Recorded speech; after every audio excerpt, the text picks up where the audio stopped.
Hello.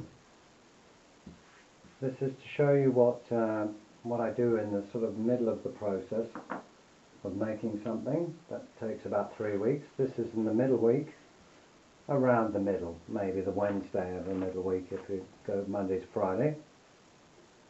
And this is a kind of tidying up stage which I rather like, which is where you can clean up edges and rough stuff that you can't really do when it's still too wet and floppy, and at the point you join it.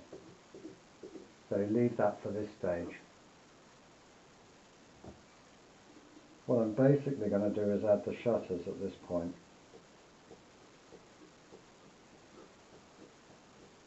Now remember, on the first day, the first stage of this process is rolling a slab.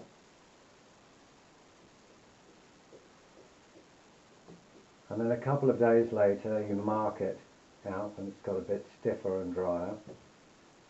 You mark out the pieces that you want and cut them out. And in my case, if I press any letters into it, that's that stage. It's still really too floppy to join, but perfect for pressing and cutting out. That will be day 2. And then day 3 is a couple of days later when it's got a little bit drier and stiffer. That's when you can join it, which was the last video I made, which was how to join one of these houses. Join the 4 sides and the roof.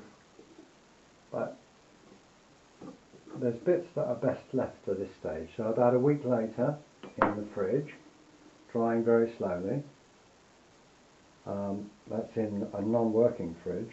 I just mean it's like a damp cupboard, is what they used to call it. So it dries very slowly and evenly, because you've got to get the moisture level of the clay very even, otherwise it'll split.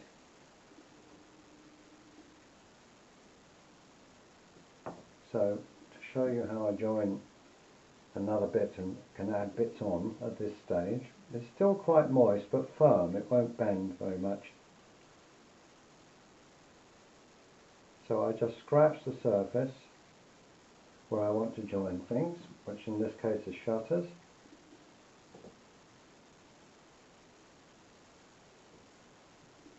And I'm scratching it with a piece of comb, like this. I just cut a comb short.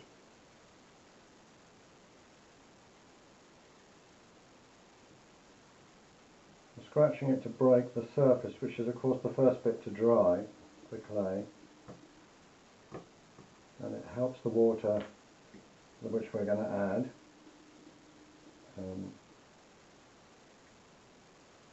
spread into the body. Right, so now with a small brush I add a bit of, I don't need very much, just a bit of water.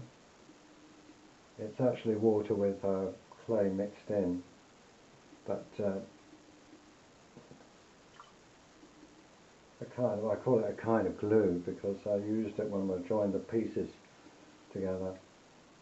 It's very easy. You get lots of bits of clay left over in the process which you can put into a glass jar with water. I think just water is enough, but that's the way I've always done it. Now, at this point I roll kind of sausages, as they call them when I was learning ceramics. But in Slovenia they more accurately call them snakes, or kacha. But I roll them very small, very thin sausages, or very thin snakes, so I call them worms. They're more like worms, the Slovene for which is choru.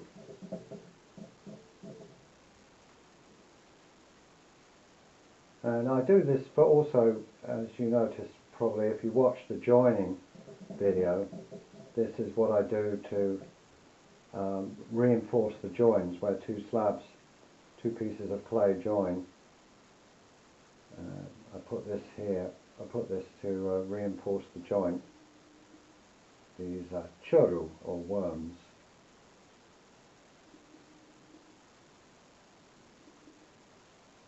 Now I'm just pushing it into where I put the water, that's where I want them.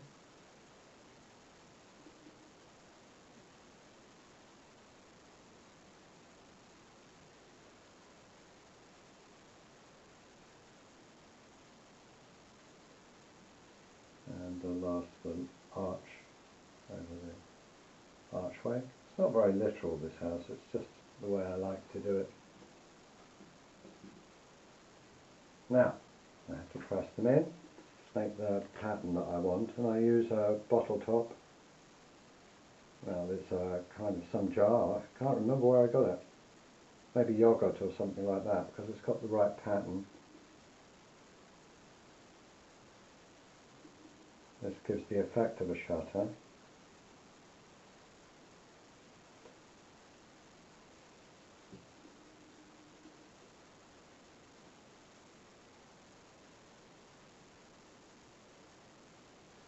Don't press too hard, you don't need to. Just enough to get the pattern.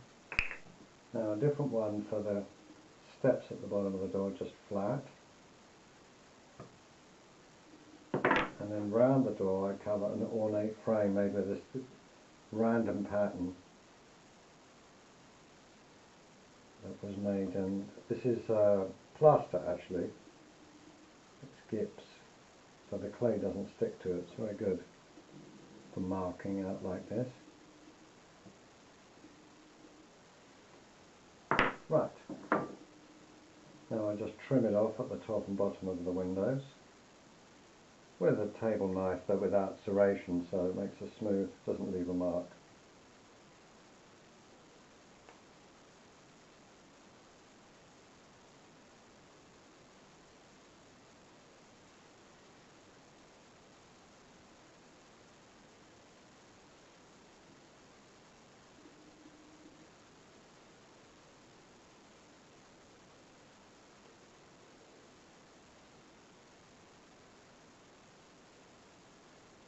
That's that. Next thing I do is to, now it's been drying for about a week anyway, since I joined it, but it needs another week before I think about biscuit fire and colouring it. And it helps to pop the windows out at this stage so that it dries more evenly, otherwise more air gets round in it. It's important that it dries very evenly, otherwise it will split in the kiln.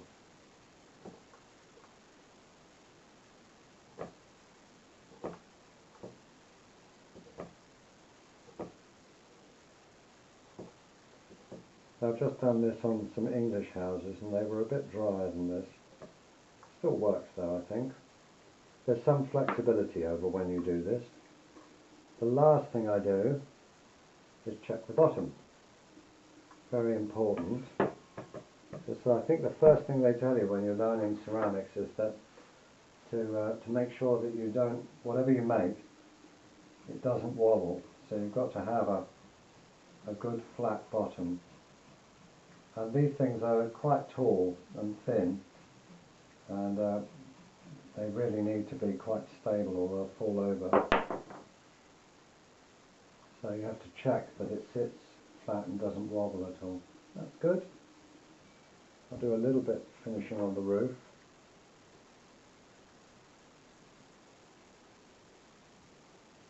But that's about it. Now, the next stage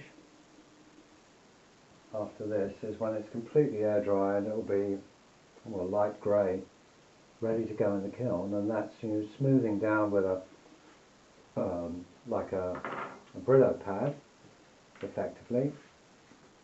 A Scotch-Brite they call it here, and you can smooth it down. It's quite hard and very brittle, and that's when you decorate it or paint it with colours, and that's another video.